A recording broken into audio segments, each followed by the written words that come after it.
Pulp MX Network production. Welcome to the Troy Lee Designs and Racetech Suspension and Engines Blair Matthes Project. All right, everybody, welcome again to another edition of the Troy Lee Designs Racetech Blair Matthes Project. Thanks for watching on YouTube. Thank you for listening on the podcast app. Really appreciate it. Salt Lake City review. We're going to look ahead to some outdoors, talk a little Club MX, kind of go through some topics in the industry here. And, thanks again for watching and listening. The people seem to really enjoy this show, and mostly because of me, I'm sure. Thanks to Troy Lee Designs.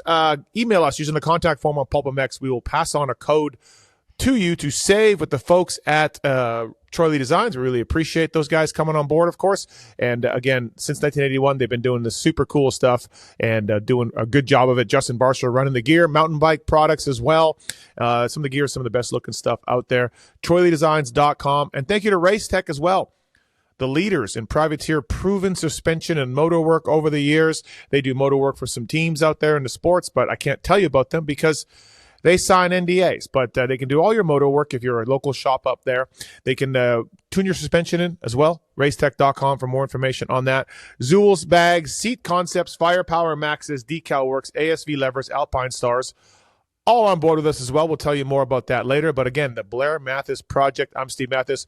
With me over there in sunny South Carolina, North Carolina, somewhere, the Daniel Blair. What's up, DB?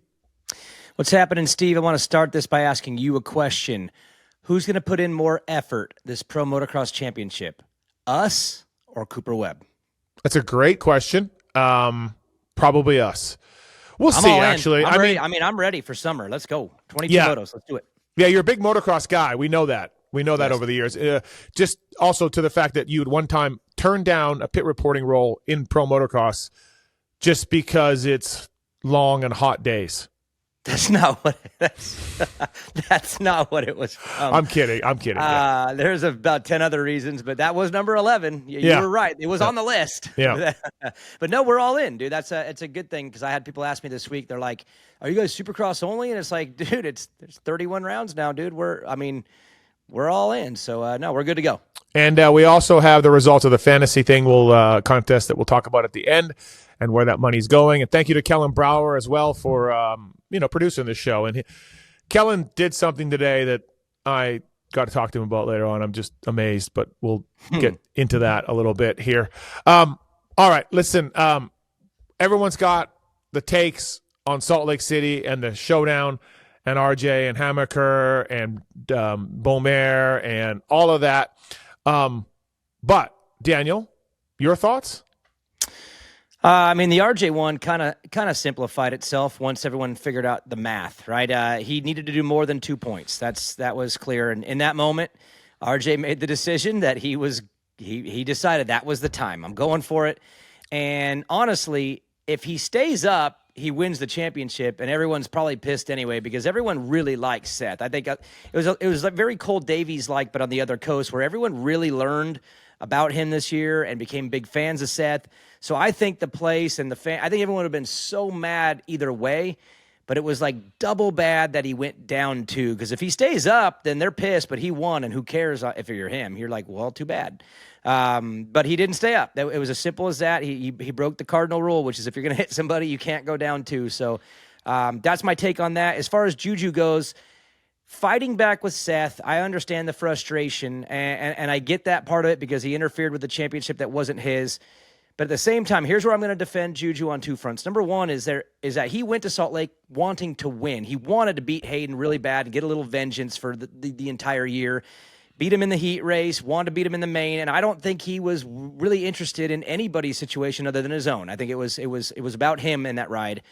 And for those that say it was team tactics, he pestered the crap out of Tom Vialle the first 5 minutes of that main event, probably wore him out a little bit, and then blew by him and left him behind him to deal with whatever was going to happen behind him. So I don't really think he did Tom any favors at all, period.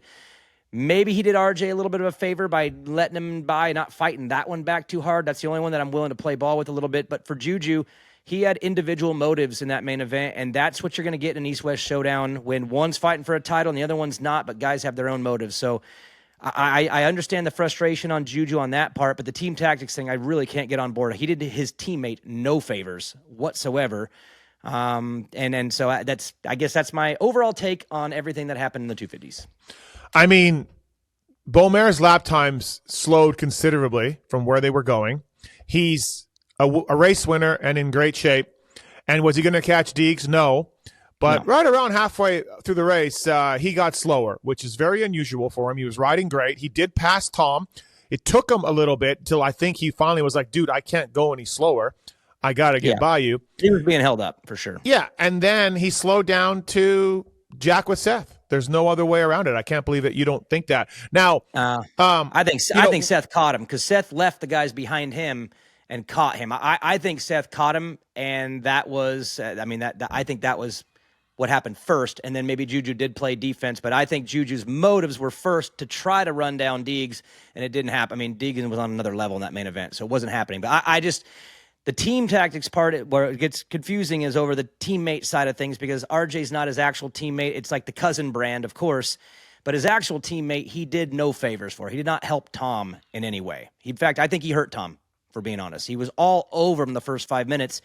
Probably, wore him out. I mean, Tom had no breathing room until Juju finally blew by him and then left him to deal with whatever was coming, which Seth obviously got him without issue, got him very easily. So I guess that's where the motives of Juju, I think, are debatable. I lean towards he had his own individual motives, and if he did slow up, I don't think it was necessarily because he was trying to play a game in bunch. Tom was already way back. So, I mean, that's he take. did pretty aggressive pass on Seth. Pass back on Seth. It wasn't like he threw it in. I mean, he got him back in the very next corner. I'm not saying that he did it to help RJ for the sister company, but if Juju doesn't do what he does, Seth wins the title. 100%. Okay. 100%. He played a role for sure, and he played a massive role, and he was probably played the biggest role, for being honest. I just don't like the idea that it was for a specific reason other than his own. I think it was all his own motives. You could tell all day he wanted to beat Hayden really badly. He wanted to do it in Denver too. Didn't really get a shot at it, but he wanted to end with a win. It was very individual for him, I believe, except for the RJ no defense kind of thing. He kind of let that one slide, but at that point I think is when he finally just laid out of it. But that's my take, and you can call me a Juju lover. I am. He's my guy, but I just don't think the motives were bad. So he finally laid down and let those guys by. But then before that, he decided he wanted an all-out brawl with Seth. But then when RJ got by him, now it's time to lay down. In your words, it's time to lay back. That's really coincidental. Wow. Huh. Well, but I know, but if you go back and watch it too, RJ quads that rhythm and has him up the inside. The only thing he could do is play hard defense and shut him off and cross him, I guess. But what I'm saying is he didn't try to get him back in the next corner with a bonsai move, which he did on Seth. But to me, that seemed more racing. I mean, God, I know I'm going to get ripped for this, and I'm fine with it. But I just don't think that was specifically to affect a title. I don't think that was the reason for it. I mean, Tom was already gone back, and he didn't know where RJ was. RJ came from 14th, so I just don't think it was for those motives. I think it was for individual. You can call it selfish, but I don't think it was for motives to affect the title as much as it was his own issue. That's what I think. And he kind of said that. He said it was a little bit personal from getting hit in the first corner, which I don't know if I buy that all the way, but again, I don't think it was like he had an idea. I don't think he had a direct idea on affecting it for Tom or RJ. It wasn't. Yeah. His idea was, I'm going to affect this for Seth. I'm going to affect this for Seth. And if Tom wins or RJ wins, cool. The one's my teammate, one's a sister company. I'm not going to let Seth Hammaker go here. I'm going to fight like crazy. I'm going to get caught, fight like crazy, and then decide to lay up when RJ's right there. If that's the take, I'm okay with that take too. I just don't believe that take. That's all. Okay. I mean, think about what's the difference in pay between second and third too. The dude did not want to give up a second either. It's not like he's just gonna, Seth got me. Okay, I guess I'll just give up now. I mean, he got him, and he got him back in the very next corner. He was fighting for second still. And so, I mean, that's why, to me, I don't think it was about anyone behind him. He wasn't trying to help them. Maybe he didn't give a rat's ass about Seth, but I don't think it was for anyone but himself. I think it was for him. That's all. By doing what he did, he helped out. And he did. Yes. He absolutely affected it. I'm not saying he didn't. He is to blame for that. I just don't like the idea that he did it for some. How is he supposed to know that Tom was already back, and RJ, he had no idea where RJ even was in the race, period. Oh, So he knew. Those guys knew. RJ came from 14th. Oh, RJ rode great. But he came from 14th. How does Juju know any of that? Because you make any rhythm, and then you make your turn, and you see who's coming down the next straightaway behind you. And it would have been RJ.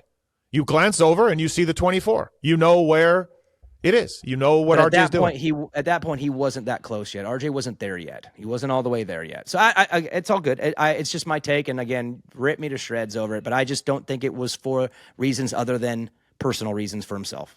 Well, so if I don't like any of it. I don't like Beaumair's moves. Say he affected it, then 100%. I'll buy into that 100%.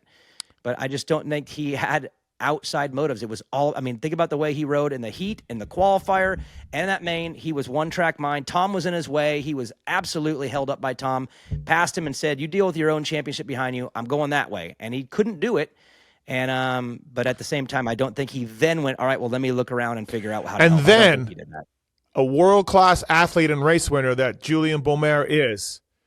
And then when he said, you handle it, Tom, I got to go, magically, on about lap 10 or 11, he goes a second slower. He starts going a second slower. This is a race winner, a guy who's in great shape, a guy who's proven over and over, but somehow in Salt Lake, he starts going a second slower. Oh, Juju, I guess he just got tired. I guess he got tired. I guess, yeah, sorry. World-class 18-year-old racer in his sophomore season who's won one race too. It's not like he's a 5-time winning vet. I mean, it's great. It's a great debate. But I think his motives were for himself. That's all. I'll leave it at that. And again, I could be wrong, but. All right. You are wrong. But anyways, Blair, Tom Vialle is a 2-time 250 Supercross champion. He's moving to 450s. I put out some stats this week on my social. He has 3 career wins, which is half of the next lowest 2-time champion, Sexton and a couple other guys on that list. He won once this year. There's been some guys who have won nothing, like Tim Ferry and Willie Surratt, and still won the title. From the outside, like, good job, Tom. The check will cash. But from the outside, he looks about the least ready to jump up to the premier class as we've seen in a long time. And this will be interesting a little bit to see if the AMA holds to it, if KTM doesn't put some pressure on them. They've changed that rule 14,000 times over the years. But, I mean, I'm ready to stake a flag in that this was a bad move for Tom to win this championship. Again, checks cash, flags fly forever, right? Championships fly forever, but this is not good for Tom Vialle. Sorry, not sorry. Short term, great. Bad term, maybe not so great. And I'm with you. I don't see how they could ever change the rule and allow him back. I mean, he won the championship twice. You just can't do that. I mean, I don't see how they would ever be able. They've changed many of the rules. Yeah, they can. I also feel like that would be really, really a hard one for them to sell off. Like, what would be their actual sell? Well, it's because he didn't do it impressively. Well, dude, he won the title back-to-back seasons. It's not like he won it once and it was by fluke, and he won another one by fluke. He had the most points both years, and maybe he's not the fastest and the best guy out there. He had the most points. He had the most points. Oh, really? Is that how a championship gets decided? Thank you, man. That's how they say it back. They say he has the most points both years. It wasn't a fluke. The guy won the title. He's out. I don't. It would be crazy to change the rule after the fact and say, okay, well, he won it twice in a row, so we're just going to let him figure it out in his fourth year. Win it 3 I'm just times saying, in a row? If you don't think KTM is going to put in a call or two, I'd be blown away if they didn't. But I would say the AMA needs to put their heels in the ground and say, rules are rules, man. Now, if it was one championship in some weird circumstance and it was some weird rule, I get it. I could understand a debate. There's just no debate when you've won 2 in a row. You can't debate your way into allowing a guy another year. You just can't. As I said, half the amount of wins that the next lowest 2-time champion has. And, so it's going to be, Hey, I'll tell you what. I'm down to let him back in if they change the 250 class to a national championship. Then let him right back in. But if it's staying regional, Absolutely not. He's won it twice. The guy has obviously figured out how to put together an entire season when others couldn't. So to me, that's what the class is for. It's already been abused in so many other ways. You can't let a two-time winner come back a third year. So the AMA, to me, has all the grounds in the world to say, no, I'm sorry. Let's bring in the fraud, our producer here, because I'm sure he cannot handle this Vialle blasphemy. What say you, Kellen? No, I mean, I'm with you that I think that he's underprepared to be racing in the 450 class, but I don't think that the rules are going to change or anything like that. I think he's stuck. I think it's going to happen. He's going to move up, and he's going to slowly learn and get better. But I do think he will learn and actually figure out how to race with these guys in the 450 class and become a decent 450 rider. I mean, if I were him, I would figure out how to do the J-Coupe approach and get really good on the bike everywhere but the whoops, and then figure that out later because it seems to work. So I don't think that he can't do it. I just think that, it is a little soon. Well, he needs to ride a 350. Ride a 350. It's a good thing. It's a good thing KTM's flush with money, so they can pay him to ride 450s.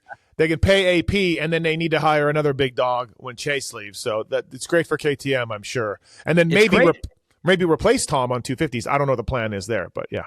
I'm telling you, what about a 350? Kenny rode a 350 back in the early days. The 350 is really good right now. He's a little dude. Mm-hmm. Put him on a 350. It's a better bike it's a better bike than when Shorty rode a Supercross on it. 100%. Absolutely. So, it's a good bike. A lot of people like it right now, and he's little and light, and I think he would ride it better. Now, starts are another thing, so that would be the debate right there. But I feel you put him on a 350 versus a 450, he would ride the 350 better, straight up. TLD, Race Tech, Blair Matthes Project, Zool's Bags, ZoolsBagCo.com, ZULZBagCo.com, Pulp25 code to save. These are bags for all things, whether it's moto stuff, whether it's traveling, whether it's your kids' sporting gear, whatever it is. And, of course, Zach Osborne, Beta's new ambassador, Trey Kennard, Travis Pastrana, Triumph, and Phoenix all use Zool's bags. They've got you covered with all sorts of things. Really good bags. I've got a few myself, high quality. ZoolsBagCo.com, Pulp25 code to save. And Seat Concepts as well, Factory Beta, Phoenix Racing, Ampro, Yamaha, SLR Honda, Seat Concepts, ride the world with them. These guys, they got proprietary foam and handcrafted seat shapes. Everything's made in the USA. They got the Race 2.0. They got the Comfort Series. If you're like a dual sport guy, needs a comfort one. And they got it all. Pulp25 saves 15% off at seatconcepts.com. Maxxis tires as well. Just put some new Maxxis tires on one of my e-bikes. Thank you to Maxxis for that. And light truck tires, trailer tires, of course, and dirt bike tires. Ones that Freddie Noren and Jack Chambers and Kay Clayson and others put in the main events. Maxxis.com for more information on that. Jeremy McGrath, big Maxxis guy, and we love Jeremy McGrath. So, all right, DB, Cooper Webb, third Supercross title. I pulled some stats. My guy MX Reference helped me pull some stats. So this was his worst of the 3 years, total wins. This was his least number of points he got in his 3 Supercross titles, but he had a better qualifying time out of his 3 Supercross titles, and he also led the second most laps out of that. So some of those stats and figures, stats are, they are what they are. They don't tell the whole story. They tell some of the story. Some of the stats from this year compared to Coop's other 2 years will tell you that he wasn't as good. Others will tell you he was faster based on qualifying position and number of laps and such. So interesting to look at the 3 championship years for Cooper Webb. And this puts him, of course, with 6 other riders as the only ones to win 3 450 Supercross titles. Bob Hanna, Jeff Stanton, Ryan Dungey, Ryan Villapoto, Carmichael, some guy named McGrath. What say you on Coop's third title? Well, first off, Coop is, one of the most stubborn, gritty champions, I think, in the sports history. I think he's done a lot with a little. And when I say a little, it's because the other guys he's had to race against in all of these years have had some advantages on him just on the motorcycle, a little bit in size. Again, whoops are a big thing for him, but let's be honest, he's not a big 6-footer like some of these guys he's had to race against, even the 5'10", 5'11". He's like 5'6", so he's pretty small. And he's had to physically overcome that, as have the good champions in the sport that have had to do that. But in all reality, he's always been a little bit deficient with the competition in all these little categories that he always overcomes. He finds a way to outcraft them, outgrit them, outrace them, outstrategize them. And for that, he deserves all the credit in the world, because at the end of the day, championships matter. And now if he had 3 championships, but he only had 10 wins over that course of that, I would say, man, it's pretty weird. But he's won 30. Is he at 31 now, or 31 mains? Yeah, he's got 20 wins across his 3 title years. And 20, 30 wins overall, I believe. So when you've got 30 wins to your name and 3 titles, you really can't knock it. But what makes it difficult is when you kind of place him in the hierarchy that a fan would, or the industry would, or you and I would. Like, where does he actually sit in the Supercross hierarchy? Because championships matter the most, yet now he's in front of Tomac, who is the second winningest of all time. He's in front of Stu. You can't say he's a better Supercross rider than Stu. And he's in front of Chad Reed. And I don't think you can make the case that he's better at Supercross than Chad Reed. But he's got the 3 titles like Stanton and Hannah do. So it's this weird numbers game, but all I can say about him individually is that he is probably one of the most inspirational champions, because he's never been the favorite, even in the years when he won it. He's had to overcome somebody that everyone thought was better than him. And for that, he deserves all the credit in the world. But stats make things hard to break down, because his stats are unique with the championships, when having that extra one over the 3 names I mentioned, who I would say, I think it's pretty fair to say they're better Supercross racers than him, but they don't have that 3rd title. So I don't know where the debate goes from there, but I mean, damn, he is just an inspiration for what he's had to overcome and the way he's done it, and just his character and the way he wins his championships are damn inspirational. So that's my take. Well, when I look at sort of motocross history and where to put guys and everything else, yes, titles count, but you got to be there to watch these guys. And I wasn't really around in the Hannah days, but Supercross evolved drastically in the mid-'80s. So I tend to put some of the other guys, like back in the day, in the late 70s, early 80s, and I've watched these races, all of them. It was really a motocross track in a stadium. It wasn't a Supercross track per se. So hard to put Hannah up there. You know, you start looking at the tracks, they start evolving around 86, 87, 88. They start getting really close to what we see today. Not into the same. into the Stanton years. The Stanton years is where it started changing. Yeah, absolutely. And, like, you're exactly right. So Ryan Dungey, who's an all-timer, championship-wise and win-wise, but yet he lost to Ryan Villapoto every time Ryan Villapoto didn't get hurt. Right? 4 straight years. So Dunge has Villapoto covered in many categories. Outdoor wins. I think he's got only a little bit less Supercross wins. Maybe the fraud can jump in there. But so I mean, overall, I would, Dunge has more wins than Ryan Villapoto, but I clearly put Ryan Villapoto ahead of Ryan Dungey because of the fact when they went head to head, RV came up on top. And the same thing kind of goes with what you said about Tomac and Chad and James. I think they're better Supercrossers. You can't look at Tomac's second all-time Supercross wins of 58 or something, 53. And James third. 53. And James third, right? James is third. And he's got 23 more wins than Coop right now, and they're both still racing, so who knows how it's going to end up. And Coop's got 1 more title. So you just can't say, oh, titles are everything, and that's it. You just can't. You got to look at everything, wins and titles and legacies and competition and all of that. But certainly, I will say one thing, the eye test going to the races this year and being at all the races when Coop won the title, he had more raw speed this year in qualifying, this year in when he was blitzing after guys, or I should say like sprinting, when he was sprinting after guys. Coop had more of that better than his KTM years this year. Yeah. His raw speed improved for sure. Is it with less main wins, but he was still better this year than in those years, I think, too. I agree. So I think it was a better year for speed for Cooper Webb, even though, he had 5 wins to 7 his first year and to 8 his second title. So, it's great. Well, it's awesome to see what he did. Cool? Yeah. What's cool is when you think about, the reason why he did it too is because of Jet. Jet was so fast last year. He followed Jet around all last offseason, pretty much went everywhere he went.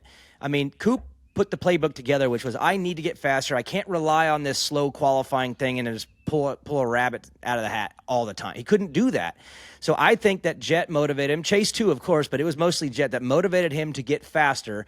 And then when Jet went out and Eli went out and it was one-on-one, the speed helped him be able to play the game with Chase like he used to play with Kenny. And Chase reminds me of Kenny in that way a little bit. There's There's some cracks in the armor with Chase where Coop exploited him. But the only chance he had to do that was through speed. If he didn't have the speed this year, Chase would have walked him all season.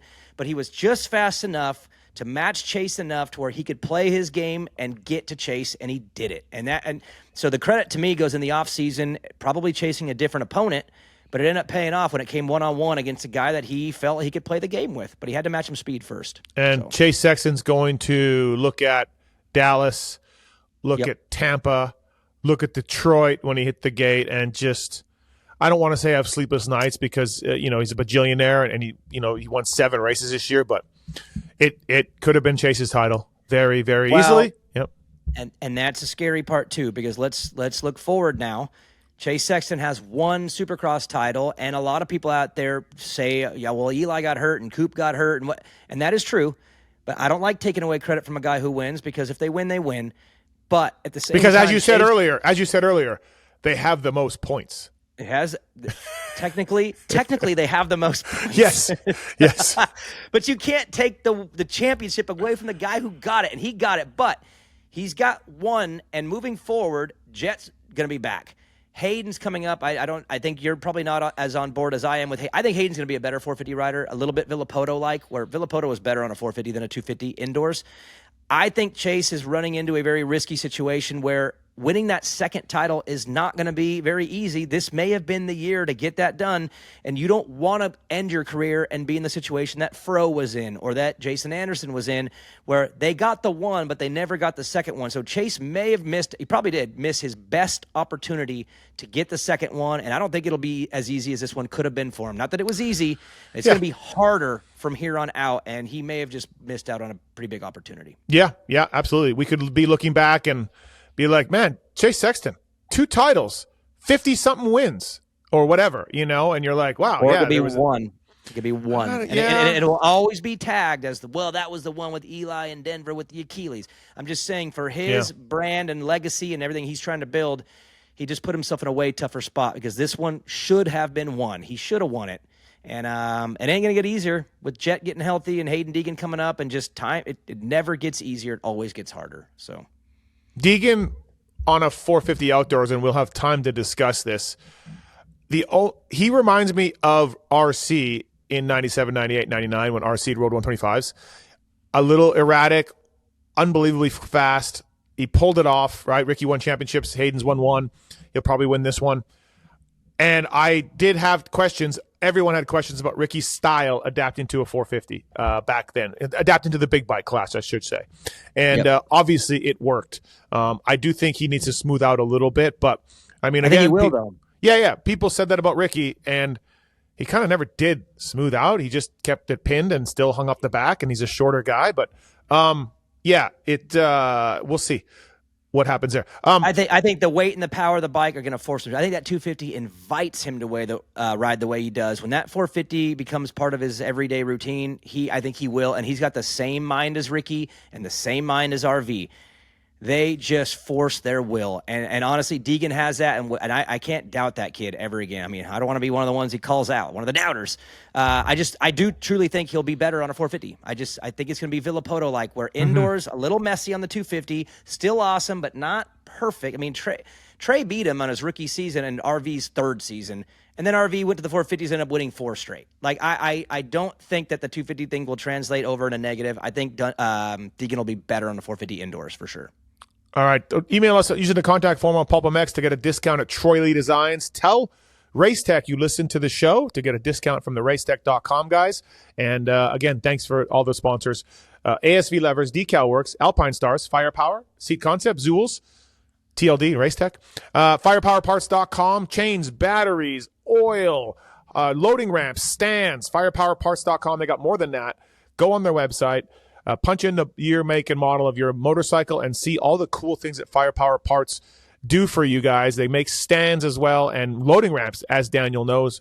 We did get a loading ramp replaced from the folks at Firepower for our dear friend there in Piedmont. So thank you to firepowerparts.com. Alpine Stars also, their gear, obviously.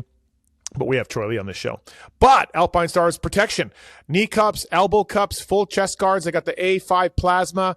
They've got over the jersey chest protectors, under the jersey chest protectors, neck braces, of course, that they've been making forever. Alpine Stars protects, and their whole line of protection program is really, really good stuff. Look at that plasma energy absorption stuff they have on their chest protectors. It's got some science behind it, and I end up wearing it. And of course, the Tech Air coming soon. Blows up before you hit the ground. Sometimes blows up when you hit the ground, but we'll just overlook that for now. Alpine Stars protects. Thank you to those guys. I'm really looking forward to that chest pro dropping and doing a review on it and talking about it a little bit. So, all right, we're coming into outdoors. Let's switch a little bit to that here on the Blair Matthes project.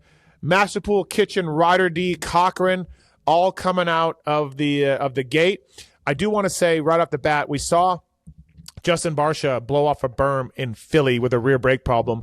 I think Kellen talked to him as well, and I talked to him, and he told me it's happened more than a few times, and they can't figure it out. Me being the mechanic, I threw out some ideas of what to change, and he's like, yeah, we did all that. Well, today, I saw on social media, just today, Rider D on his gas, and apparently this only affects the bikes with red plastic, because I haven't seen the other ones have this. Rider D had a rear brake blowout on him, and he ran into the fence at the Stopwatch National at Glen Helen and hit a kid. Before we talk about those guys coming back, Kellen, did you see that at Glen Helen on social? Yeah, I did see that, and fortunately, it sounds like the kid is okay and everybody's fine. I guess Rider D went over and gave him a jersey or something. But yeah, just coming into that corner after the finish line, I think a lot of people know what Glen Helen looks like, and there's a U-turn, and they all kind of land off this single into chop. And he landed in chop and just went straight. So, yeah, another rear brake issue. Very weird. Yeah, what is going on with the gas rear brake problems? I mean, it's bizarre. I don't know what's going on. I don't know if it's I don't know, man. Actually, that's perfect. I don't know, man. Yeah, that is the actual perfect I don't know, man. I did talk to Ryder's dad today just to check and see if he was okay. And he was okay, but he did mention the brake thing, and I was like, okay, there's a list of 100 other things that can go wrong that do go wrong on a motorcycle. That one is new to me. And so I forgot about the Barcia thing. I didn't even tie those two together, but yeah, that's an odd one. And I'm glad the kid's okay. I didn't know what ended up happening to the people, because obviously the camera shot I saw was straight at, but then I heard from somebody that it did hit some people. I just never heard this. So it's good to hear that the kid was okay.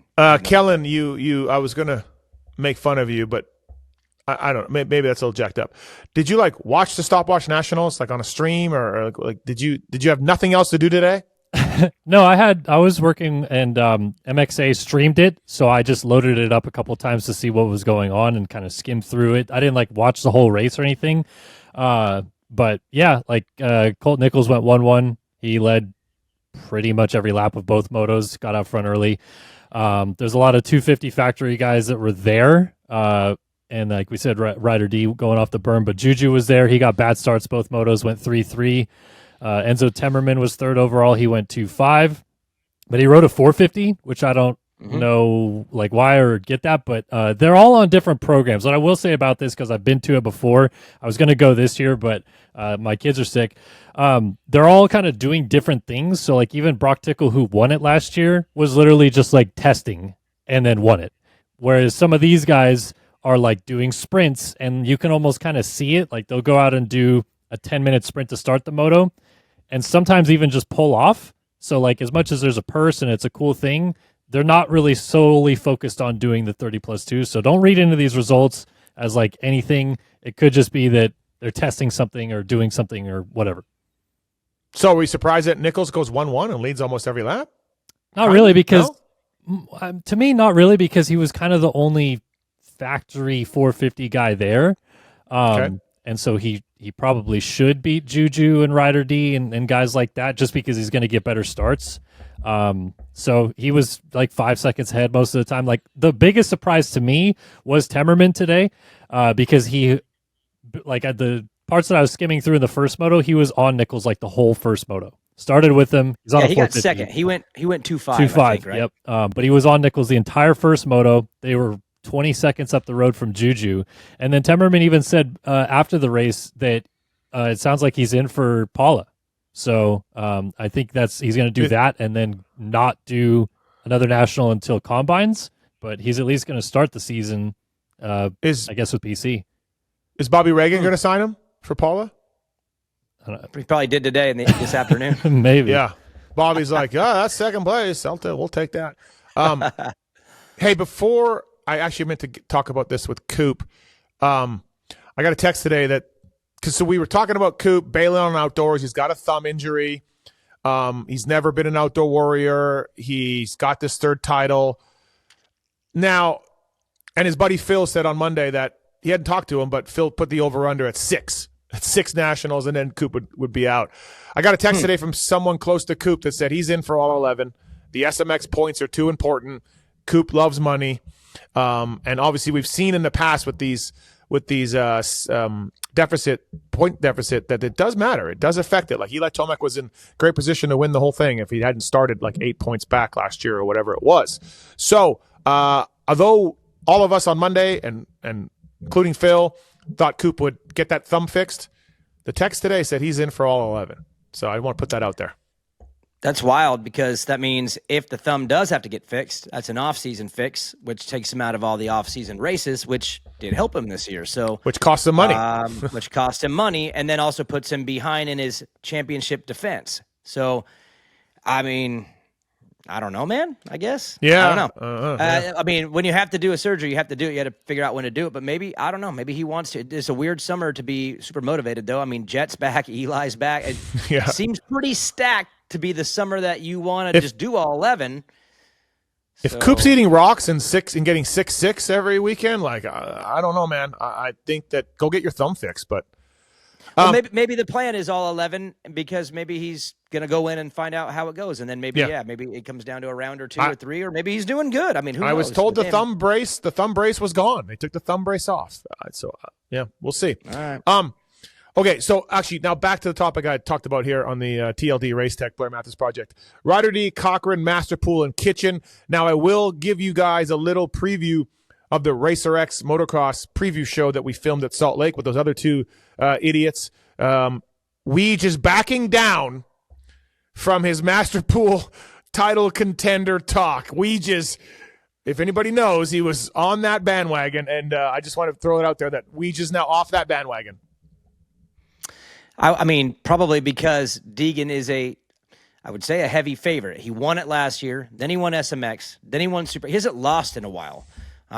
So to me, Deegan is the clear favorite. You know how sometimes you come into the season, you're like, yeah, there's 3 favorites, or there's 4 favorites. To me, he is the singular favorite. Masterpool would be one of the better options if someone was to beat him. I would put him right there with, I think Hymas is going to be good. Kitchen's going to be good. Sorry, Daniel. I think we just said title contender, and I think he's backing down from all the way. Like he's off the train that he's like one of the legit guys who could take Deegan down. I think we just off of that. Yep. I mean, I would put him as one of the 3 that could do it the best. It would be Hymas, Kitchen, and Masterpool. To me, are the 3 most likely to beat Hayden in motos or overalls. And if anything went wrong, they would be the ones to win the title. It would be those 3. So, and I have them all 3 pretty equal, to be honest. I'd say, I don't know. Do you have anyone else in that group, or am I off with those 3? But Kitchen, Masterpool, Hymas, that's my 2, 3, 4. And then I have Vialle as a clear 5. I don't think Vialle's probably as ready for outdoor. He probably had to fight for that Supercross to the last very second. I could see him coming in a little bit off, and after last year even, I think he's more of like the 5 guy. I don't want to continue by shitting on Vialle, because when I was posting those stats, I did get some ugly DMs. But I don't feel, and I have to deep dive into the numbers. I don't feel like Tom's year 2 in the Nationals was as good as year 1. Kellen, you're the Vialle expert. Am I right? It was less inspiring. It was less inspiring for sure. The first year was like, damn, it's coming around. Right. He won Southwick. Last year, I felt like it was like, every week. I think he won a moto or 2 last year. I don't think he won an overall. Kellen? Yeah, I would say it was less so. I mean, he does finish second in the championship last year, so you could say it was an improvement. But I think we expected a quantum leap into constant race winning speed. That did not happen. I don't know if that's just because Deegan was so much better, or Vialle just didn't learn as much. The whatever. Too. Hymas went on a run. Right. Masterpool won a race. Kitchen was pretty good early. I just feel like those guys all gave me a little inspiration. Where every week I felt like, oh man, like it didn't seem like what I thought it was going to be almost every week. But then of course, Steve, what do you do when you're Tom Vialle? You put a lot of points on the board, and he ended up second because that's how you get better than third in points. You get more points. Yeah. But he did it that way. He did it the same way he did it in Supercross, where he just stacked, but none of those rides were like, damn, here's Tom. And so that's why I feel coming in, he's, to me, the fifth guy. I feel like the other guys inspire me more moto by moto. It's hard to see, like, the highs for Kitchen is like going 1-1, but then like a 7-8 ride. And and Hymas maybe 2 also. And it's hard to see Tom. Like, Tom's highs is winning, and then his lows are like a 5-5. Like, it's hard to see Tom outside of top 5 all summer long. Yeah, he's going to be really good that way. But, anyways, yeah. So I got two independent people, not affiliated with Hymas, not affiliated with Honda. 2 people that were like, Hymas is flying at the test track. So I'm just putting that out there. Yep. And he's been riding moto for a while, because Supercross hasn't worked out. And so do with that as you want. That's the word I got. I think that he is going to have a great summer. He had a great one last year. That's where he really broke out. If you look at his number, even he's number 10. It's not earned permanent number, but he was the best points getter last year of anybody. That's how he got down to number 10. And that's because he had an amazing summer. And I think this year is going to be pretty dang good too. He's 1 year older. The bike's 1 year further developed. And I do, from what I understand, think he did bridge out of Supercross there at the second half and did get the outdoor stuff started when some didn't. So I whoever said that, I believe. I mean, I believe he's a top 5 guy for sure, probably a podium guy, and a guy who could take wins away from Hayden in individual motos here and there. So sure. He's not cooked? Not yet. Not yet. That we'll see. Give it a round or two. We'll see if he's cooked again. But no. No, what's the over/under number of feuds Hayden starts this summer with guys? Like what's the number?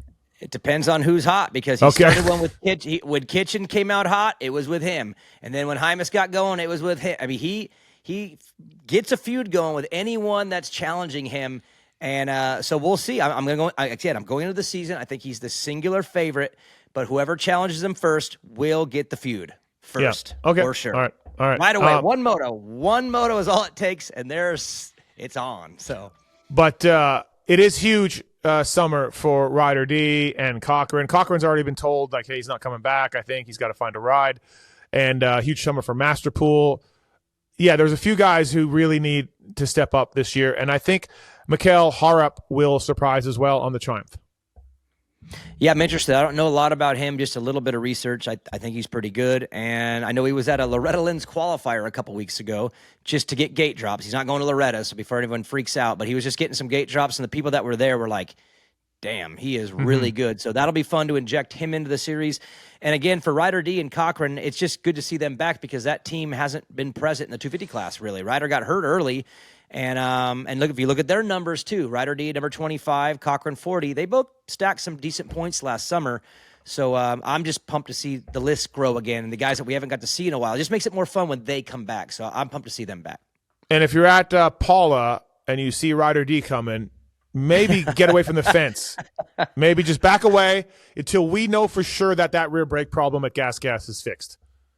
Just please. And we'll have more outdoor stuff next week. We'll break this down a little more, and we'll do our fantasy picks and all that. But, okay, Daniel, ASV and Decal Works are on board with us, right? Good guys? Absolutely. Hey, by the way, Bob at ASV texted me for a number. He needed a number, and he said the response to ASV on this show has been fantastic. He is very stoked with everything he's been doing. Yep. He's a great guy. One of the better in the sports too. Steve, we deal with a lot of different companies and brands, and he's one of the best I've dealt with. And obviously the ASV guys put out a good product. They're growing in the factory pits and of course in the amateur pits. But they are pumped to announce that they have joined forces with Fro, Jeff Emig, and ODI Grips to offer the Emig Pro Pack Plus. The package features an Emig branded ASV F4 lever kit with matching ODI Emig V2 Pro lock-on grips in exclusive colorways. They got black, they got gold, they got white. ASV products are tested and used by the top AMA Pro racers. Check out the new Emig Pro Pack Plus at asvinventions.com. Use the code PulpaMex in all caps for 20% off. And, of course, ASV Inventions. Sorry, look at that. You see that lack of talent right there? I just bogged on the face of a triple, Steve. From beginners to seasoned vets, race teams, project builds, and magazine tests, Decal Works' mission is to cater to those who love to ride, upholding the true definition of quality, service, and knowledge. Visit decalmx.com. Use the promo code PulpaMex25 to get 20% off your custom graphics. I think the fraud has decal works on his two-stroke that he took to vet wins in Arizona. Am I correct? No, but I would like some. That'd be great. We can get you some. Use the code. I will. No, wow. X25 going there right now. 20% off custom graphics. No, we'll get the fraud. The fraud won those Arizona championships fair and square on his two-stroke. So we will get him dialed in. All right. So, no front fender logos though. That's all.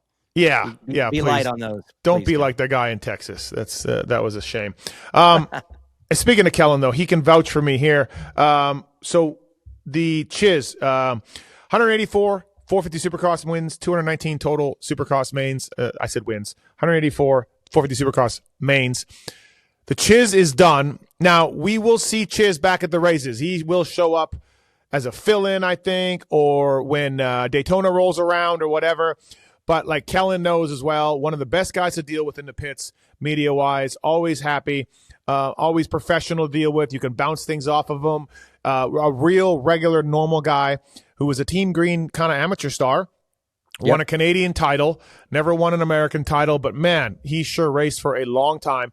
And honestly, when he was, I think it was Brooks's team, it might have been Moto Concepts, and when he crashed at Houston and he was had to get that, he had to be incubated for a little bit. It was a real serious crash that took the wind out of his career and kind of turned it one way. But up until then, Chiz was getting better and better and really riding well. And look, he still made it. He made a lot of money. The dude owns like 14 houses in Florida. So like he's done well. But shout out to Chiz. We'll see him again. He didn't die. He'll come back for SMX, but I just wanted to give him a note on here on the show. Yeah, he is one of the better dudes in the sport. And the accomplishment is pretty big if you look at those numbers. Let me ask you this. Are those main events in both classes or just the Premier class? Premier was 184, 219 total. Okay. I was wondering the total because he had that stint on Star. Remember, Moto he rode Concepts. Star. Yeah, Moto And Concepts. my memory has gone foggy. Did he win that heat or did Jet end up getting him? Jet, I think it was maybe Jet got him, right? Jet got him, and then also I think he got a third, or he got passed late in the race for a third. He was running third forever. Kellen's nodding. He didn't get the podium. He didn't get. I don't think so. Okay, because my memory was that he almost had the heat win, and Jet got him like at the very end, and then the podium too. So he missed both of those. Is that right? I don't remember the heat win, but the podium one was he was in position to get third at a Triple Crown. He was going like 6.55 or something like that, and then there was like a last lap pass for That's second what it was. to jump That's what someone it was, into yes. a podium. But yeah, And he I got think fourth the overall. heat was at Indy. I remember. I think Jet. I think he may have fell on the start and came all the way back in a heat, and I think he got him on the last lap. I remember. I just remember that year on Star. He was really good on that bike, but I was curious about the total number. So 219 combined is what you're saying. Yep. Hey, you know what's crazy though is how many in the Premier class, because a lot of guys in this sport, if you look at their career, especially a journeyman, you'll see a lot of 250 and then some 450, whatever. But he did all of his damage in the 450 class. Yeah. Which is pretty dang impressive. That's a lot of years in a row racing every weekend and being there. That takes a lot of durability. So, yeah, shout out Chiz. Great dude, too. Yeah, and then as Kellen knows, from a media standpoint, Kellen, you had to pretty much tell him, okay, Chiz, I got to go. Yeah, I mean, but that was what was awesome about him is he was like an open book with so much stuff. He did not shy away from sharing his opinions on things, sharing what's been going on behind the scenes, which is cool because from our standpoint, there's a lot of guys that just you turn the camera on and they close the doors, but he never did that. He was always the same off camera as he was on, and it makes it so much easier to deal with from a journalistic side to be able to do that with him. And we'll see him at SMX, like I said, and he's not done yet. He'll keep racing. All right. Hey, Canadian Nationals next summer. Oh, yeah. Phil. Yeah. Couple things before we do the fantasy results and we wrap it up here. Daniel, you made me laugh out loud by myself when you on your social when there was a snapping turtle on the track at Club MX, and then our guy Phil rolls up, and you're like, two turtles on the track. Really good one. Good Thank job. you. Yes. You know what's I'm so frustrated, dude. I've been taking shots at Phil every time I see him, just disrespecting him over and over, and he won't be mean back. I've been telling you this for months, like since I got here. he just plays along, and I don't know. Maybe he doesn't like me because he's mean to everyone he likes, and maybe he doesn't like me. But I took a shot at him today. There was a snapping turtle. He almost ran it over, so we slowed him down. He comes around, and I'm like, yeah, there's 2 turtles on the track. And he's like, yeah, that one's better looking. And I'm like, damn it, he just won't fire back at me. So I don't get it, but Phil's been in a pleasant mood lately with me, and I'm concerned that he don't like me. Maybe. Yeah, you made me laugh at that, so good job on that. And then also, we've known about for a little while, I think we might have talked about it on our show a couple weeks ago, but Jorge Prado is going to base himself out of Club MX. Jason Anderson, of course, has done this for a couple of years, and I'll be curious to see if Anderson ends up back there or not. But for now, Jorge Prado will be based out of Club, and the facility is pretty amazing, and it's cool to have him around for everybody, I imagine. Oh, yeah, it is, and for 2 reasons. Number one, the most important is there is a perception sometimes that Club MX is like a Yamaha facility because of the Yamaha team, and that it's just a connection to the team. But they actually do operate separate and together. So we have a lot. The Phoenix Honda team is out here. You know, Gavin Towers is out doing their motos. We've had different Canadian teams come out here that are not Yamaha based. So yes, there's a lot of blue. There's a lot of blue crew, Steve, on the property, but it is. On the facility side, it's welcome to everybody. And Anderson was out here on the Cowie. Now you got Prado out here. And obviously the team had to have known through Jason that everything was pretty cool here. But yeah, they came out. We've been working on it for about a month now, and they showed up, and he has had a blast. Mainly because it poured down rain all weekend. So the first track he rode was our gnarly deep. It's called the OG sand track. And he was like, oh, this is amazing. So he started on like the deepest, nastiest sand track on the property.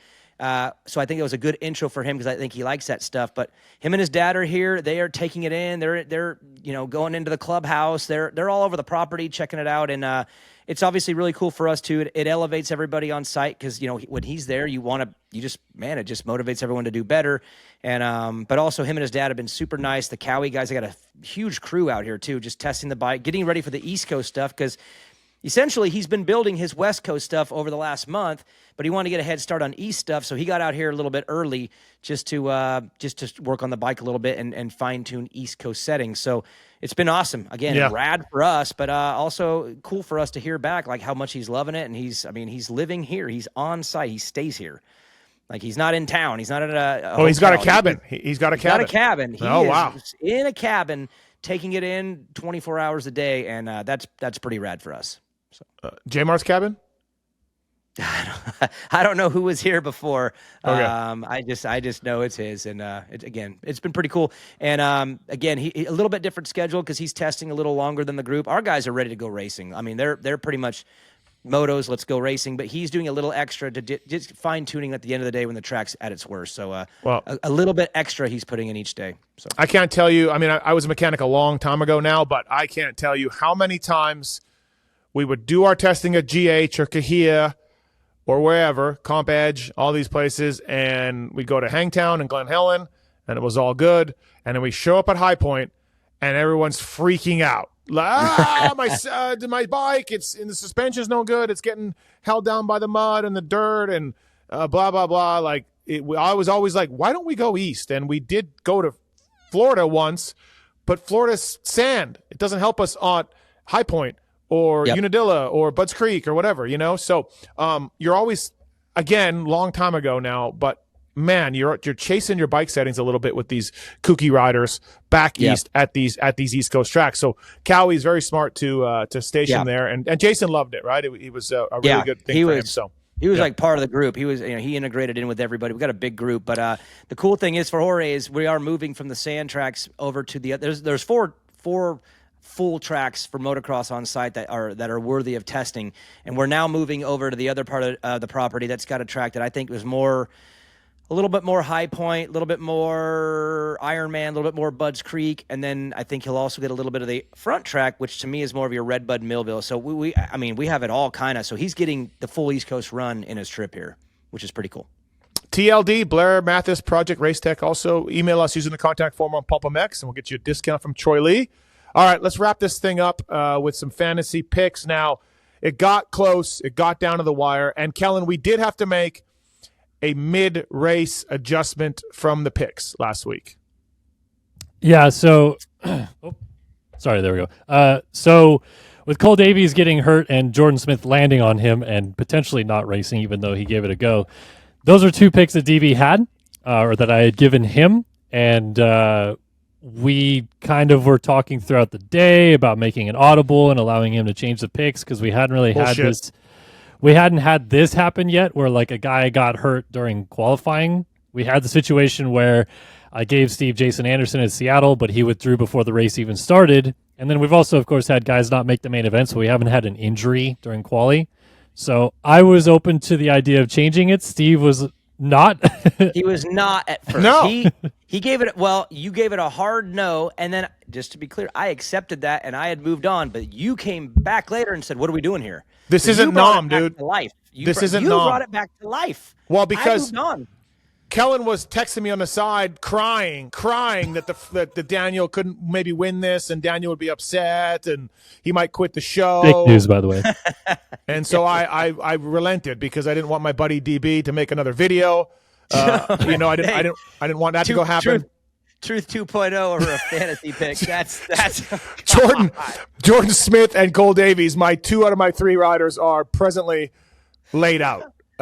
So anyways, for people who say I don't have a heart, I do have a heart. And it almost cost you. It almost cost you. It did. It did. Yeah. As I said, it got pretty tight. So we ended up giving Daniel, Beaumare and Shimoda, I think. Yeah. Or was it Vialle and Shimoda? I forget. Beaumare and Shimoda. Beaumare and Shimoda. Salt But I Lake had to City. keep the same picks. I had to keep my same numbered pick that I had for the other 2. So I had to put Juju at 2, like Cole was at 2, and I had to put Shimoda at 7. Yeah, 7. Yeah. Like Jordan was at 7. So I didn't get to start all the way over. I replaced guys into those picks. Well, listen, so Daniel did actually pretty good. Beaumare said he got second, and he got second. That's why I like what he did back to Seth. I needed that point. Yeah. Vialle, you said 6th, and he ended up getting 3rd, so 3 off there. But Shimoda, who was your Jordan Smith substitute, you said 7th, and he got 8th. So you were 4 plus 4 on the day, which is a pretty good showing, pretty good deal. And Vialle was going to get a 5th at one point because he had been passed back to 5th before all the things happened. So I was looking so good with 2 laps to go. But then, like the champion that I am, like the hero that I am, I rise above the fraud. I rise above DB. I do all of it. And I had a great day. Hayden Deegan, I said 3rd. He won, so 2 off. But RJ Hampshire, I said 5th. He got 6th, and that's with knocking himself down. Plus 1. Cullen Park, though.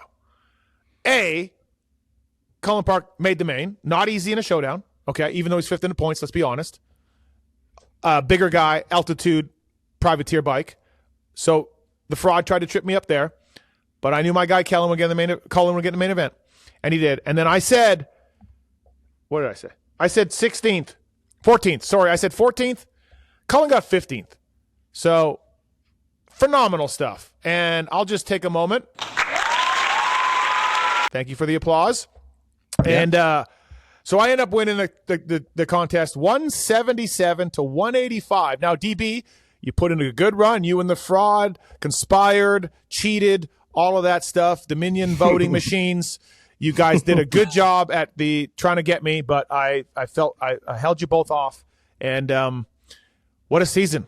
What a job by me. Thank you, everybody. Thanks for the support. All the YouTube comments. I know I'm big with the YouTube people. Daniel is not. So I thank you guys for all of that. And so what the loser, I was hoping to get this done way sooner, but we started with Jerry Robin. We launched a PulpMX Gives Back nonprofit organization. 100% of the money is going to injured riders. Chad Saltz, Jerry might get some more. I'm gonna get the guys together, including probably both of you jerkies. Dan Truman's gonna help me. We're gonna try to figure out to give away some of this money. We launched it with the Jerry one, and then we officially launched it with another Yamaha YZ450 giveaway. And at the end of SMX, we're going to give that away, and we're going to give all the money to injured riders, and we're going to keep doing what I want to do is experiences. So I'll probably be in touch with Bonacci and you, DB, at some point. But one of the experiences will be a free flight here to Vegas and hotels, and you sit in on the PulpMX show. Another one will be a day at the Lawrence compound. Another one will be a day in the press box with Big Lou and Kellen. So, we're going to do things like that and raffle off experiences that you can't get normally. We're going to start with a dirt bike, Shout out Blue Crew. And then we're going to raffle off experiences. So pulpamexgivesback.com. It's on my Instagram. It's on pulpamex.com.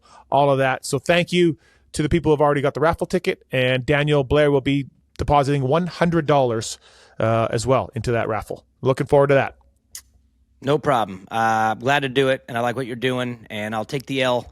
But I will be getting my revenge. I'm a big outdoor guy. I always have been. It's my strength. It's definitely my strength. When people think Blair, they think outdoors. They think Southwick. Yes.